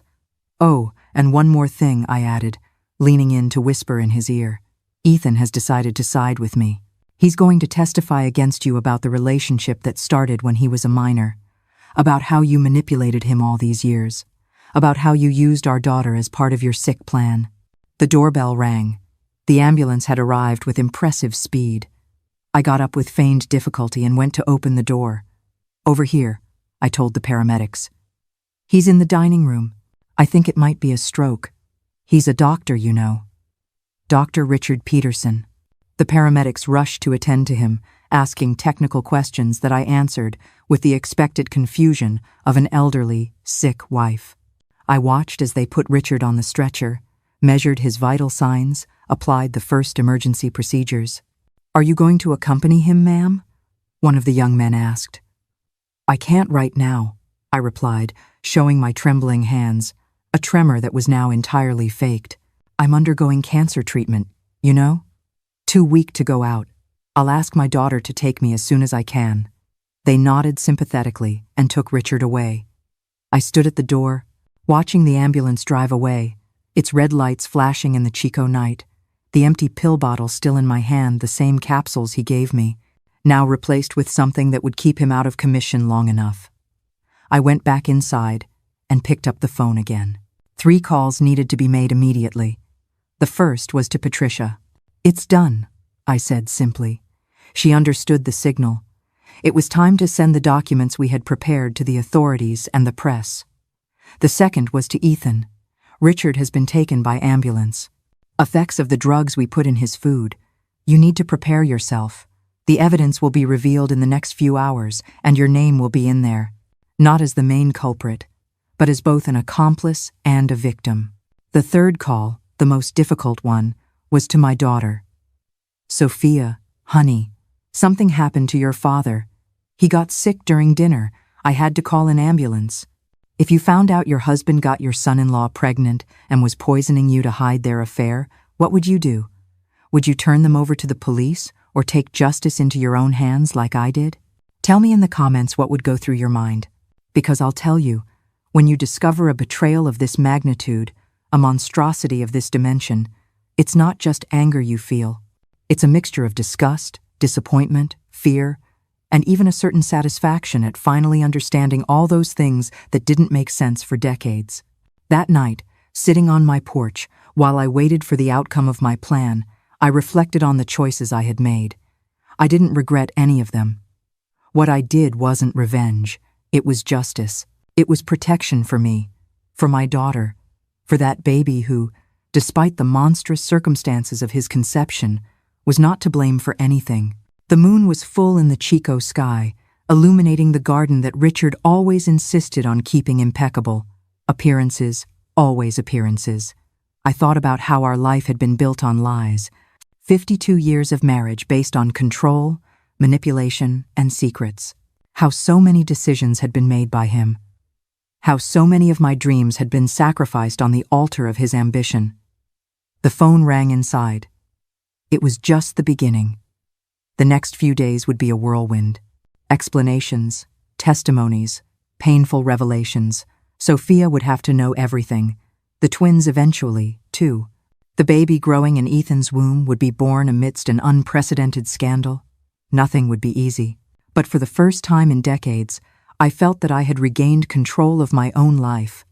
That I had used what had always been my strong suit, my intelligence, my memory, my ability to calculate and plan to finally free myself from the invisible chains Richard had placed on me. The wind rustled the leaves of the avocado tree in the yard, bringing the smell of damp earth from the recent rain. I took a deep breath, feeling the clean air fill my lungs, free of the poison I had been forced to consume for months. Tomorrow would be a new day, a day of truths, however painful they might be, a day of new beginnings for all of us. The days that followed Richard's hospitalization were a whirlwind. I remember sitting on this very porch where I am now, watching the phone ring nonstop. Journalists, authorities, shocked friends, incredulous relatives. The scandal spread like wildfire. Renowned doctor accused of unethical experiments and attempted murder of his own wife. It was as if a bomb had exploded in the middle of our seemingly perfect life. Richard was hospitalized for almost 2 weeks. The hospital doctors were puzzled by his symptoms, which didn't correspond to any known condition, exactly as had happened to me. The difference was that, in his case, the symptoms actually disappeared after a few days, once the substances I put in the chowder were eliminated from his system. In my case, I would have continued to be poisoned if I hadn't discovered the truth. While he was in the hospital, the evidence that Patricia and I had gathered reached the right hands. The Medical Board of California opened an immediate investigation. The FBI got involved when it became clear that there was a network of doctors involved in different states. Investigative journalists from major publications began to dig deeper, finding other victims of similar experiments. But the hardest part, the one that tore my heart out every day, was Sophia, my daughter, my only daughter, who had been used as a pawn in a monstrous game without ever suspecting. When I called her to talk, 2 days after Richard was hospitalized, I thought 1,000 times about how to break the news. How do you tell a daughter that the father she always admired had deliberately placed a man in her life with whom he himself was having an affair? How do you explain that her 15-year marriage had largely been a facade for unethical medical experiments? "Mom, what's going on?" she asked as soon as she walked in, distraught. "There are police officers at Dad's clinic. The newspapers are saying horrible things, and he's not answering my calls at the hospital." I had her sit on the living room sofa, the same one where we had gathered so many times on happy occasions, birthdays, Christmases, all kinds of celebrations. I took her hands in mine, looked into her eyes, so much like my own, and began to tell her, slowly, calmly, without hiding anything. I told her about finding the flash drive, about the documents showing I didn't have a tumor, about the gradual poisoning. I told her about Richard's affair with Ethan, which began when he was still a teenager. I told her about Ethan's intersex condition, which Richard had manipulated and exploited for years. And finally, I told her about the pregnancy, the ultimate experiment that had motivated everything else, including the attempt to eliminate me before I could find out. Sophia listened in silence, her face growing paler, her eyes wider and wider. When I finished, she jumped up as if the sofa had suddenly caught fire. "That's a lie!" she screamed, trembling from head to toe. "It's crazy! Dad would never. Ethan would never. That's impossible!" "I have proof of everything, honey," I replied with all the calm I could muster. "Recordings, documents, lab tests, witnesses. Someone is trying to destroy Dad's reputation. Maybe competitors, other jealous doctors." I shook my head. "It's past time to open your eyes, Sophia. I know it's painful, but what's painful is seeing my own mother trying to destroy my family with these absurd accusations. Ethan is a man, Mom. A man. How can he be pregnant? It's biologically impossible. Not for someone with his condition," I explained. Ethan was born intersex with ambiguous sexual characteristics. Externally, he developed as a man, but internally he has rudimentary female reproductive organs. Your father has known this since Ethan was 15. He was his doctor as a teenager. Sophia covered her ears with her hands, like a child refusing to hear something unpleasant. "I'm not listening to any more of this. Ethan would have told me something like that. We've been married for 15 years, for God's sake." "Then ask him," I suggested. "Look him in the eyes and ask him about the medical condition he's been hiding since adolescence. Ask him about the relationship with your father. Ask him about the pregnancy." Sophia stormed out of the house like a hurricane, slamming the door so hard that the glass in the adjacent window trembled. This is the price of truth, isn't it? In her quest for justice, Charlotte may have just destroyed the one person she was trying to protect. The fallout from this moment will ripple through the rest of their lives. Stick with us to see if a mother and daughter can ever recover from a truth this monstrous. There is no greater pain than having to shatter your own daughter's world with your own hands. But sometimes, to cure a deep infection, you have to make a painful incision. I chose to make that cut, even though my own heart was bleeding right along with hers. In the following days, she didn't answer my calls. I learned through Patricia, who kept in touch with a nurse friend who worked at the same hospital as Ethan, that my daughter had temporarily moved in with a lawyer friend, that she had taken a leave from work, that she was devastated. Meanwhile, the tests done on me confirmed what I already knew. There was no brain tumor. What there was were alarming levels of heavy metals and other toxins in my system. Exactly the same substances found in the vitamin supplements Richard gave me. The doctor who gave me the results, an oncologist from Sacramento who had never worked with Richard, was visibly shocked. "Mrs. Miller, I don't even know how to say this, but you have been systematically poisoned over the last few months." These levels of arsenic, lead, and other substances don't get into the body naturally. Someone administered this to you deliberately. My husband, I replied simply. Dr. Richard Peterson, the same one who falsified my tests to simulate a brain tumor. The doctor turned pale. He knew Richard from conferences and medical events, like almost all the specialists in the region. This is monstrous, criminal. And that's just the tip of the iceberg, doctor. Just the tip of the iceberg. As my body got rid of the toxins, with the help of proper treatment now, I regained my strength. My hair, which had fallen out due to the poisoning, not the chemotherapy, which was also diluted, practically a placebo, began to grow back. The color returned to my face, the headaches disappeared. It was like being reborn at 70. But while I was improving physically, the world around me was falling apart. The case had become a national scandal. Small-town doctor gets man pregnant and poisons wife. The sensationalist headlines screamed. More serious journalists published detailed reports on the unauthorized experiments, the network of complicit doctors, the other victims who were beginning to come forward. Richard was arrested as soon as he was discharged from the hospital. He denied everything initially, of course. He said I had gone mad, that it was all the delusion of a mentally unstable woman. But the evidence was overwhelming. The documents on his own computer, the recordings where he himself discussed the experiments and planned my death, the testimonies of other victims and healthcare professionals who had observed suspicious behavior over the years. Ethan's case was especially complicated. On one hand, he was a victim, manipulated since adolescence by a doctor who abused his trust and vulnerability. On the other, he was an accomplice. He had consciously participated in the plan to use Sophia as a facade. He knew about my poisoning and did nothing to stop it. The authorities ended up treating him primarily as a victim, especially after forensic psychologists assessed the degree of psychological manipulation he had suffered at the hands of Richard during crucial formative years. He received partial immunity in exchange for his full cooperation with the investigations, which included testifying against Richard and other doctors involved. Sophia finally started talking to me again 3 weeks after that initial conversation. She was unrecognizable. She had lost several pounds, and deep dark circles marked her once vibrant face. Her dull hair looked like it hadn't been washed in days. Ethan confessed everything, she said as soon as she walked in. Her voice was monotonous, emotionless. He showed me the ultrasounds, let the doctors examine him. It's true, he's really... She couldn't complete the sentence. She collapsed onto the sofa and cried like I had never seen her cry before, not even as a child. A deep, visceral cry that seemed to come from her gut. I sat next to her and hugged her, letting her pour out all that pain. 15 years, Mom, she sobbed against my shoulder. 15 years living a lie. My entire marriage was a sham. My father. My own father.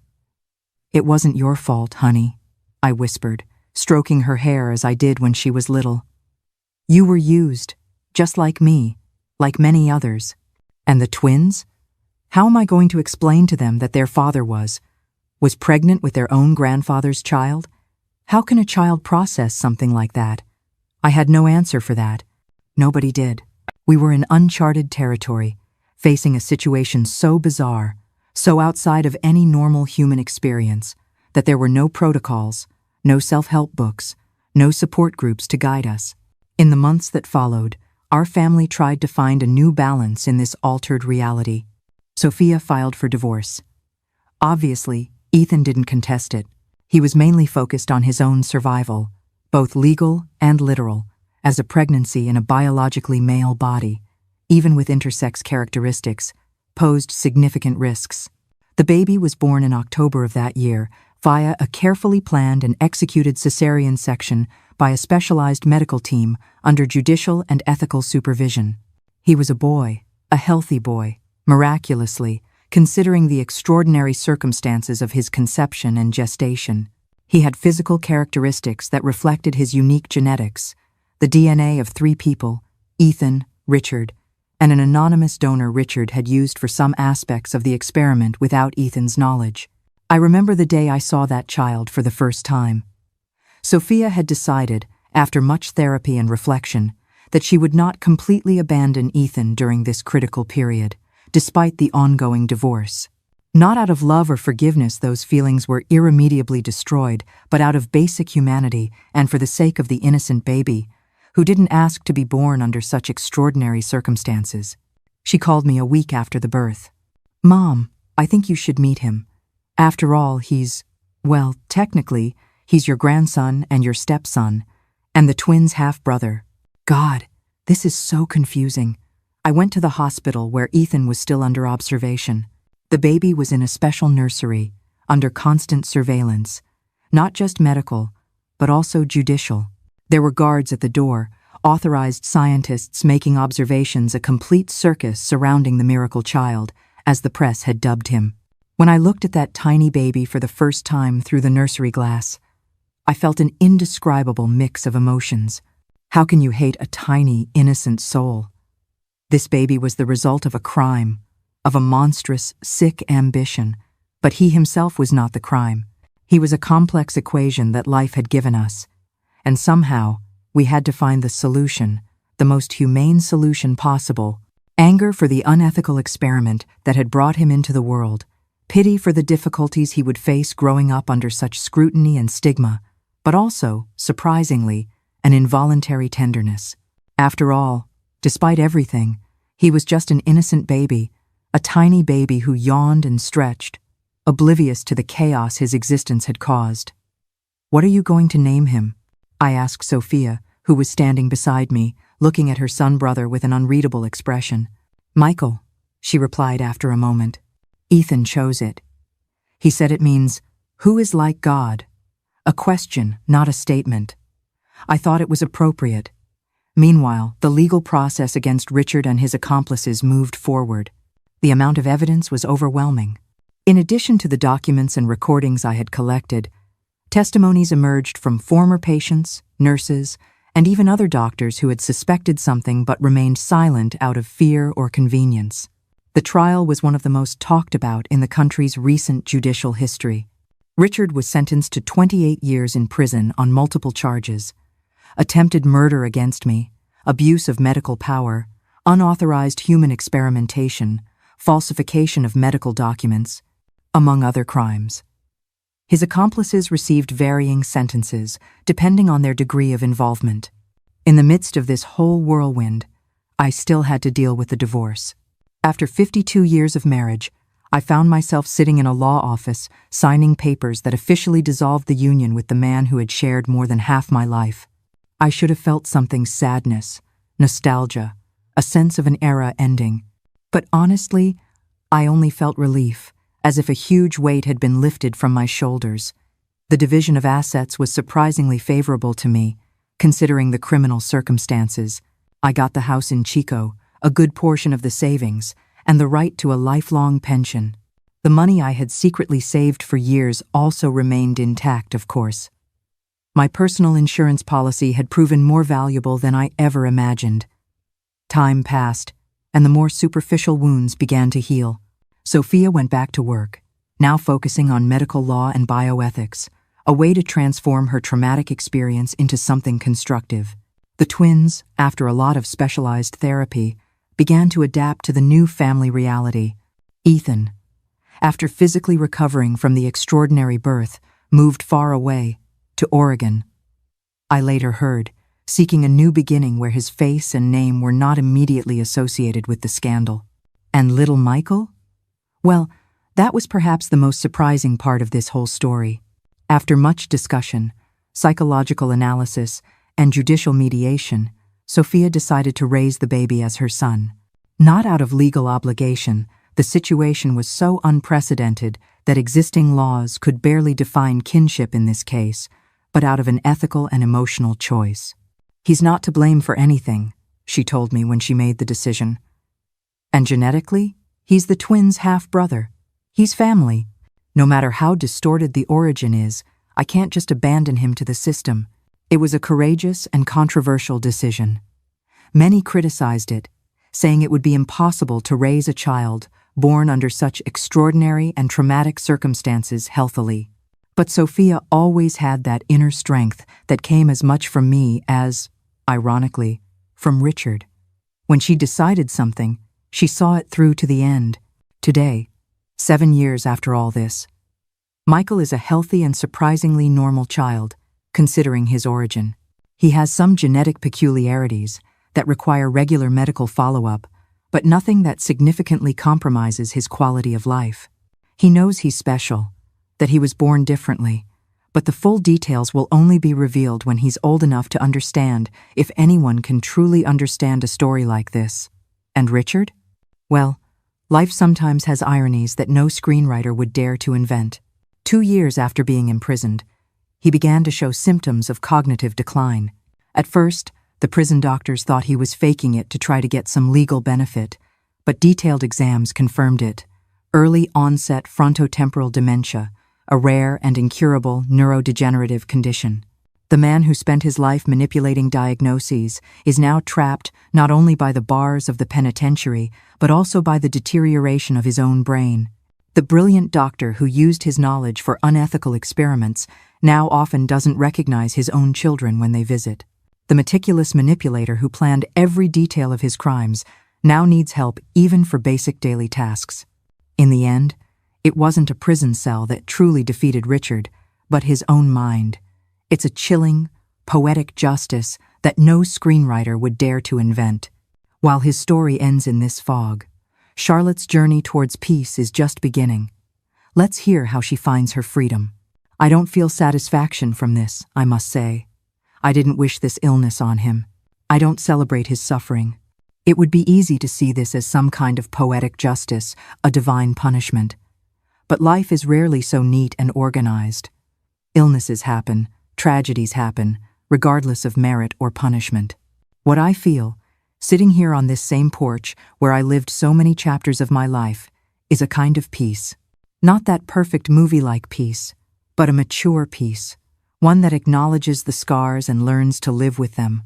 I use the money I have now, both what I received in the divorce and what I secretly saved for years, to help Sophia with the expenses of her 3 children, especially with the specialized treatment Michael needs. I also discreetly fund a support group for victims of medical abuse created by Patricia after she retired from nursing. Sophia and the boys visit me regularly. The twins, now teenagers, still call me Grandma without embarrassment or confusion.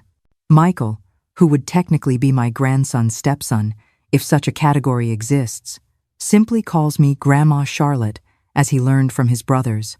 Children have this wonderful ability to simplify what we adults complicate so much. Sometimes, on the warm nights of Chico, when the wind brings the smell of the valley and the crickets sing in the garden, I find myself thinking about how life turns, how that girl from a small town, a railroad worker's daughter who had a way with numbers and dreamed of a career, ended up living a story that seems to come from a science fiction novel mixed with a daytime soap opera. And I also think about the lessons I learned, hard lessons, paid for with suffering, but valuable nonetheless. Above all, I learned that the most important calculations are not done on paper. My father used to say I had a mathematician's brain, a gift for seeing the weight of things. For decades, I thought he meant freight cars and cargo manifests. I was wrong. The true weight I needed to measure was that of lies, of silences, of small cruelties that accumulated year after year. A doctor's white coat can hide the weight of a monstrous ego just as easily as it can carry the hope of healing. And a woman who society deems invisible, a woman busy with household accounts and family recipes, might just be the only one who sees the numbers that don't add up. They all underestimated me, the girl who could calculate cargo weight, the wife who balanced the checkbook, the old woman fading from a non-existent tumor. It was in being underestimated that I found my greatest strength. Today, at 79, I am no longer calculating my husband's deceptions. I sit on my porch and watch my grandchildren play, calculating something far more precious: the years of truth I have left. And for the first time in my life, the books are perfectly, beautifully balanced. I am Charlotte Rose Miller. And I am finally free. Sitting on this porch, the ghosts of the past never truly disappear. Forgiveness isn't a switch you can just flip. I don't think I can ever forgive Richard, but I am learning to forgive myself for the years of blindness, for not realizing the truth sooner. Learning to let go of the hatred isn't because he deserves forgiveness, but because I deserve peace. This process is like slowly setting down a boulder I've carried for far too long. My back still aches and my shoulders are still sore, but I can finally stand up straight and breathe. It's an imperfect but genuine liberation, a peace built upon the ashes of my old life. My journey to reclaim my peace is still ongoing, and if you'd like to walk this path with me, please subscribe to the channel so you don't miss the stories to come.